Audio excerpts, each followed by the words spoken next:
Amaka Chukwujekwu broke the program record for single-match individual attack percentage Sunday against Pitt. Doing so as a freshman is a huge accomplishment. What do you see this meaning in terms of her growth over the rest of the season and the following 3 years?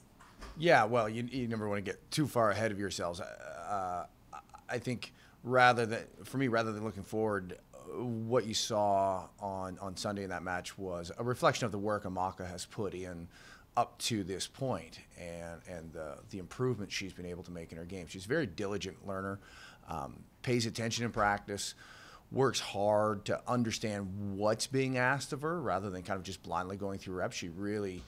She's very mindful in her way of going about practice, and so the training improvements that she's made come as no surprise. We've seen her have flashes of that in practice. Her teammates have seen that.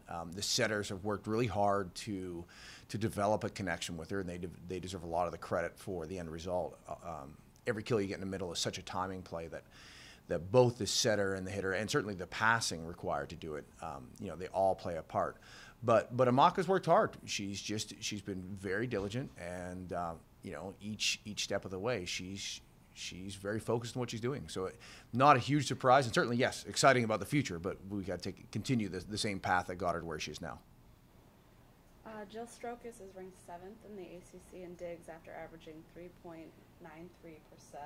Last year, Jill was the outside hitter. Can you talk about her transition into the role of libero and what she's been doing well in the role? Yeah. That transition it's not uncommon in volleyball because the skill set you need as a libero, basically to dig, to pass, serve, receive, and to serve, are all the skills you use as an outside hitter. And we felt usually when somebody goes from being an outside hitter to a libero, there's usually a little bit of a step up because you just have fewer duties to perform, and so you get a little bit more of a tunnel focus. The difference is that you're playing defense in a different position on the court, and it takes a while to adjust to kind of the viewpoint and the different reads you have to make at that spot. And so Jill's advancement and her improvement over the course of this season has been mostly, I wouldn't even say mostly technical, though she's definitely made some changes there, but more just getting used to being in a different place physically on the court. And there's a lot of room ahead. I mean, she's in the top 10, and I think she's still a long way away from her absolute max. I think there's a lot of room there for her to continue to get better. Sure.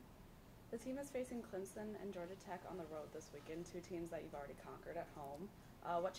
What new challenges are associated with now facing them on the road? Yeah, well, anytime you play a team in their gym, they're a little bit more comfortable. The serving and passing aspect of the game is a bit easier for the home team, and that's a huge part of every match. So those are going to be challenges for us in both of those places. And they're also both great home college environments. They get good crowds, they're loud, they're into it.